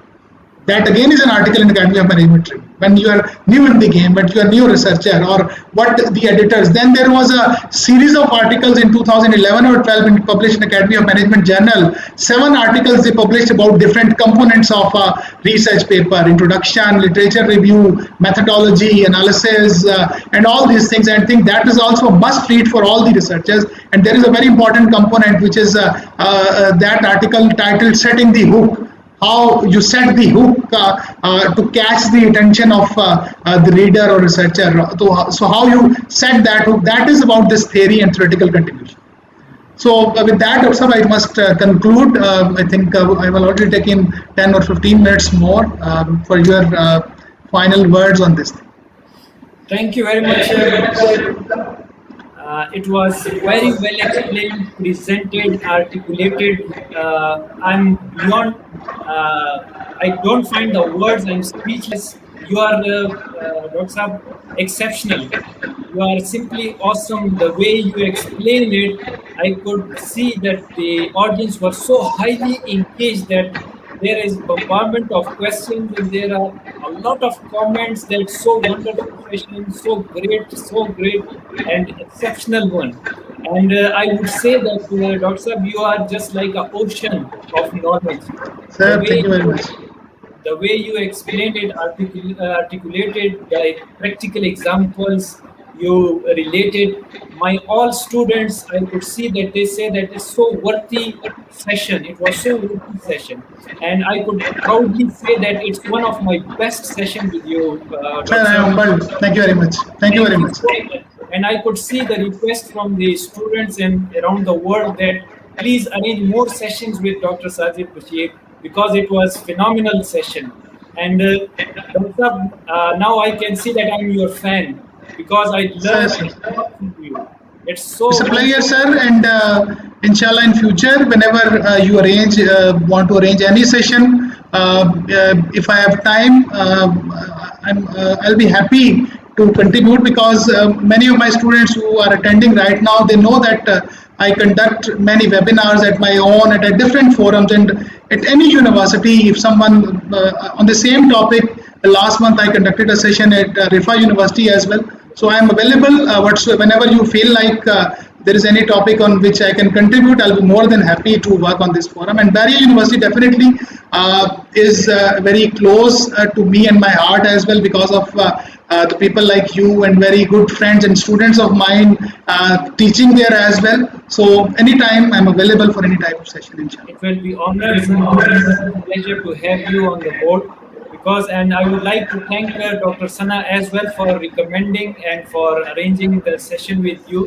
It was very helpful, and the way she presented you, you are much bigger than that because what I said, I saw is so wonderful. Dr. Saab, if you allow me, there are certain questions of students they Yes, want sir. to. Please, Yeah. please. One of the questions the students are asking, the PhD, MS, MPhil, MBA, and BBA, all of the students are asking this question that can we use one single theory for whole model or we have to use different theories for different variables? Please clarify it. Yes, this is a question which is there in all the sessions about theory because this is a concern. I have just given you example of obsessive work passion. That's why I specifically selected that model. That you have seen that all the relationships they have explained using conservation of resource theory. So this is the preferred strategy or the recommendation of all the leading scholars or the methodology which all the leading researchers. This basically shows your command over that theory. That the entire theory is within my control and I can play with this theory using any variable. I can place any variable and I can sort of support that variable with the help of this theory. That's why this is a theory which you generally use in research is called the underpinning theory. Underpinning theory or overarching theory. Overarching or underpinning theory is just one. So for the main argument of your research or your research model, the ideal model is having one theoretical underpinning. If you use more theories, I also tell you, I have seen the comments of the reviewers of the leading journals of the world, which were published in different journals. They call it theoretical ad hocism. When you use more theories, they say that basically the person who is trying to sort of find solution to a problem, that person actually what he's doing is using different lens. He's placing two lens, and whenever he wants, he looks at through this lens, and whenever he wants, so actually you cannot solve that problem correctly. So the best strategy for good research, for top class research, is to use one, and I can again refer you or give you maybe hundreds of such articles in which of top journals in which they have supported. That's why I strategically use this example in which the entire model was, even the moderator, they defended with the help of conservation of resource theory. So that is the ideal situation. It should be supported by one theory, and there should be one overarching or underpinning theory. Very nicely said, very well articulated, perfectly answered. There is another very famous common question which they are asking is that please, Dr. Saab, explain the difference between the theoretical framework and conceptual framework. Yes, this again is a very common question. Basically, there are levels. For that, I think we need a detailed discussion, because I have used the word, if you can see the initial slide, concepts, constructs, and variables. So whenever we develop a model, generally, initially it is developed at a conceptual level with the help of any theory. There are certain concepts, and these concepts basically help us to derive constructs. Now, constructs are things which as such are not visible, which cannot be seen. But one construct can have different variables. Just when we use the word intelligence, you cannot see intelligence of any person. That is a conceptual or construct level thing. But for that construct, we can see different variables which basically reflect the intelligence of that variable. Similarly, when I use the word stress, stress is generally used as a construct, because stress is visible through certain actions. So when we say that burnout is there, or there is work-family conflict or different, so its manifestation is in the form. Theoretical framework, whenever we use, it represents variables. So variables are there. So one conceptual framework can have maybe 10 theoretical frameworks. I just gave you example of affective event theory, the work environment, the work events. These are constructs. Now on that construct you can use abusive supervision on that as variable. On that construct you can use harassment as a variable. On that construct you can use a teamwork, a good environment. So conceptual framework generally discuss or talks about at conceptual level. In research, in model, generally we developed at a theoretical framework level. And one other difference is that a theoretical framework you have to test. You have to develop hypotheses, you have to collect data, and you can test it. Conceptual framework, if you look at the difference of two journals, Academy of Management Review and Academy of Management Journal. In Academy of Management Review, you won't find any data collection or analysis. They talk only about concept level, and there we don't develop hypotheses, we develop propositions. This is the proposition, and you don't need to test them. That is generally at conceptual level. And once that is presented, different people, they draw different theoretical frameworks. So best strategy for researchers is that to read Academy of Management Review articles, and in those conceptual frameworks, try to develop different theoretical framework with the help of the logic which they have given, and then develop hypotheses and then test it. This is generally, but it needs more explanation because the constructs we need to discuss in detail, concepts we need to discuss in detail, and then how to use it in your models. Yeah, very nicely said. Thank you very much. Doctor, we have another question. The comment is actually that I am a PhD student in very critical stage of PhD. During my proposal defense, my examiners commented that selection of a theory should depend on its appropriateness and explanatory power. So please guide me what they mean by appropriateness. What is theory appropriateness?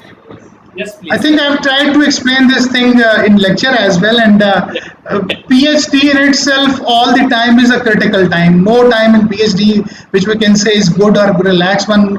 Whosoever has done PhD or doing PhD. So appropriateness, I think what they mean by that question is that in your situation, whether that theory can be applied or not.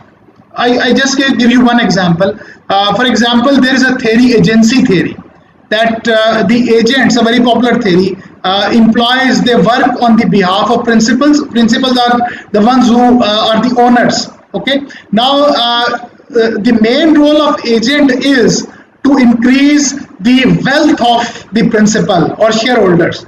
Which the basic fundamental of any business is that the role of manager is to enhance the wealth of the principal. Now, let's say we are applying this theory, and your study is focusing public sector organization. You are saying that I'll be collecting data from public sector organizations. The public sector of employees, they don't work for profit orientation or profit maximization. Their orientation is service. And if you use although agency theory can be used in public sector in a different perspective, but if you're using this perspective and you're saying I'm applying the agency theory in public sector organization, that is inappropriate theory. That cannot be used here. So the right theory should be, I have said that when, where, why. So when, I think, is about appropriateness, that whether in this particular industry this theory can be used. The other appropriateness issue can be about the selection of variable. We have just discussed effective event theory, and you cannot use certain type of variables in this theory. They have told that you can use emotions, personality, or attitude or behavior, but there are a number of other things which are there in literature, and you are using such a variable in your theory, which the theory suggests cannot be used in this theory. And then its explanatory power, how you use it to explain your problem.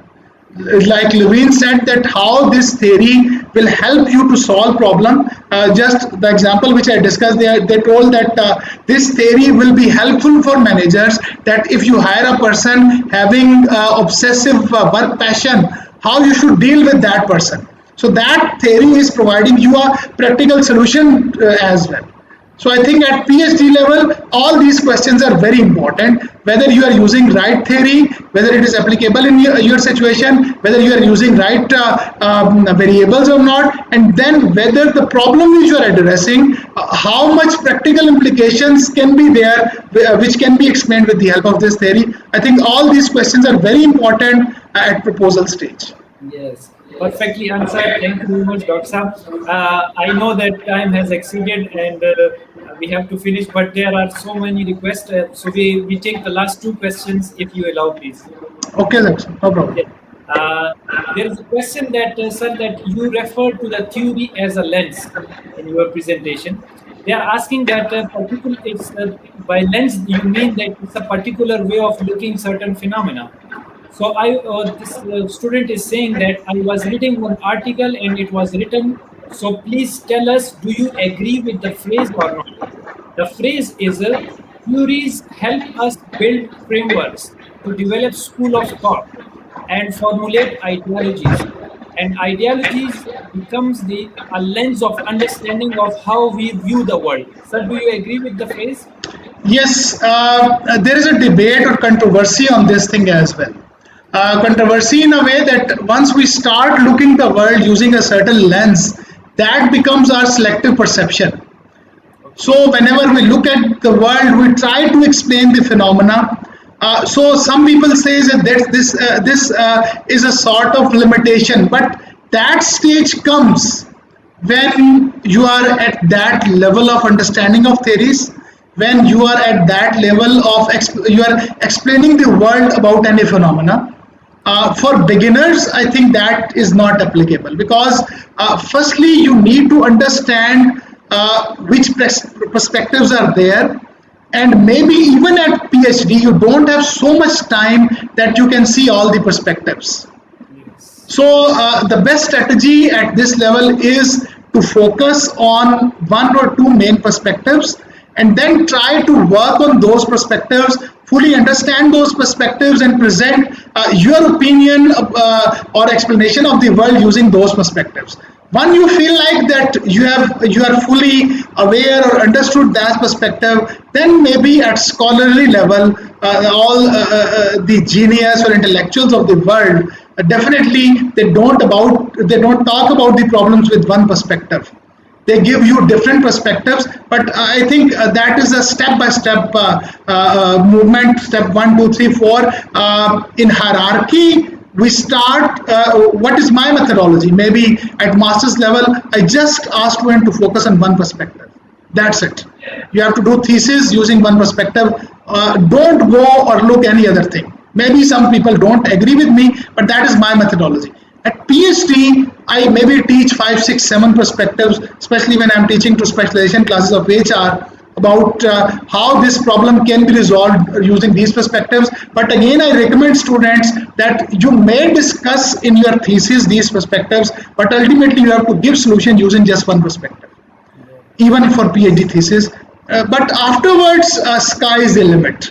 Afterwards, there is no restriction. You can view all the perspectives, and then you can develop an abstract thinking about all the perspective. It is just like a painter who starts painting. He starts with the basic fundamentals, then he defines his painting, then he develops a masterpiece. And the best painters, they do abstract art. So abstract art anybody can do, but when you reach at that level, where you can see different perspectives, and then you can explain things. Yes. Very nicely said, and with a wonderful example as well. This is what they say, that when you talk to the genius, they will always simplify the things. Thank you very much, Mansoor. The last question, Dr. The student has written that I'm asking a very naive question, but please guide me in that. The question is, what is invalid theory? Invalid theory, I think I've tried to explain. Number one, no theory is invalid. Whatsoever theory is there, because the theories which are not valid, they don't have a longer life. There are theories which emerged maybe for 2, 3, or 4 years they were there, and afterwards nobody is talking about them. So a theory, when we're talking about social exchange theory, it was presented in 1959, 64, 65, and after 60, 70 years, if it's still there, it means it is a valid theory. Our models are invalid. So we have to differentiate between theory and a valid theory and model. Theory is valid, but when we use it incorrectly in our model, theory is still valid, we have incorrectly used it, our model is invalid. Theories are valid just like the laws of science. If we say that law of gravitation is valid, so if someone is using that law wrongly, there is no problem with the law. Law is there, but we are incorrectly using it. Same happens with theories. Theories are there, hundreds or thousands of studies subsequent studies were conducted, and all of majority of them support. Yes, criticism is there, and based on that criticism, like Hopfall has defined his theory based on criticism. People, they refine those theories, but I don't think we can say that this theory is invalid.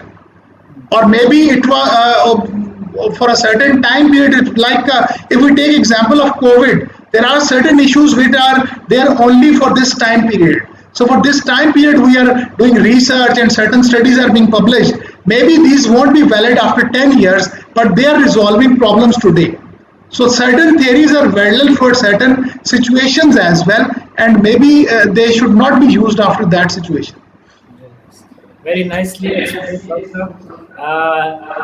What I would conclude is that the session was so awesome. It was so wonderful. The way you presented, articulated, explained, elaborated.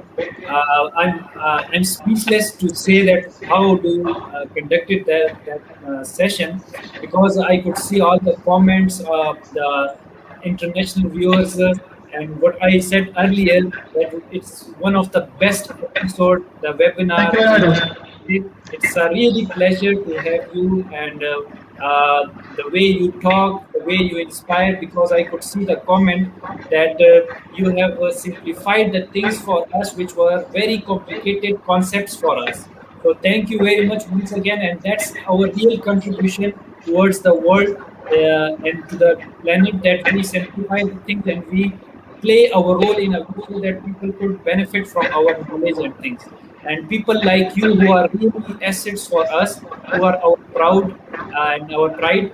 And we believe that please carry on the same way because we are your follower, we are following your footprints, and since we have leaders like you, it's a really pleasure, and I'm feeling blessed that I'm in your circle and I have a connection with you that is very wonderful. Lastly, I would definitely say that the way you presented the energy level for 2 hours, you spoke the way that you are just full of the energy. I love that thing. And one thing I would wish that I wish I could have you as my co-supervisor as well, because I would have learned a lot from you during my that journey as well. But still, we will be in touch with you, and we will be learning from your knowledge, which is just like an ocean. So, Dr. Saab, please your message to the world as a researcher. Uh, First of all, again, thank you very much. It was a pleasure. Since I could not see the comments of viewers, so I would afterwards I'll definitely see that what people have commented and will try to answer as well. My message to all the people in Pakistan and world is that if you do quality work in any field, there are no limits or boundaries where you can reach. So if I can recall, maybe 15 years back, when I started research, so publishing in a journal or doing research, that was something which people used to say that people from Pakistan, it is impossible. That even our friends in Pakistan or abroad, that no, how can you target International Journal of Human Resource Management or Journal of Organizational Behavior? These are the journals in which people from the top universities of the world, they publish. So I think the first role was of our teachers, and that is, I think, which myself and my friends they are trying to do as well, is to develop this efficacy and belief in students that if you do quality work, you can publish anywhere. And I was sharing before the session the examples of my students with Dr. Saab. I have got so many examples of students who studied in Pakistan, in Pakistani university, maybe no help from anywhere, just they focused, targeted where they want to go, worked very hard, and then moved in the right direction with the help of the right mentors or guides. And you name any journal of at least like in project management, the number one journal is in International of Project Management. So my students, they are published there. In hospitality, the number one journal of is International of Hospitality Management. My students are published there. In HRM, one of the leading journals is International of HRM. My students are published there. So there is no journal in different fields, because I have taught students of project management, healthcare management, disaster management, human resource management. So in all fields, wherever I taught, students were able to touch the level of excellence. By staying in Pakistan, by studying in Pakistan, just you need to do is to have a will. Just you need to do is to have a desire. We just discussed about obsessive work passion. I think that is required in research as well. I think you can do anything, and then if you do, you can achieve anything in research. I have got examples of students recently who got appointment in good international universities. Maybe their PhD was from Pakistan, but when they were interviewed in that university, no PhD from maybe good universities of the world was able to publish in those journals where they had published. So ultimately, they decided based on their publications. Yes. So that is my message, and the people who are listening from other countries, I just want to let them know that the students in Pakistan, at least in management sciences and HRM, they are working exceptionally well. You just need to review their publications in the journals they are publishing. They are teaching very well in good universities in Pakistan and abroad. And inshallah, we are continuing this journey with activities like Dr. Saab is doing here. We have I just once read a quotation that it's not important where you have reached, but it's important how much you have traveled.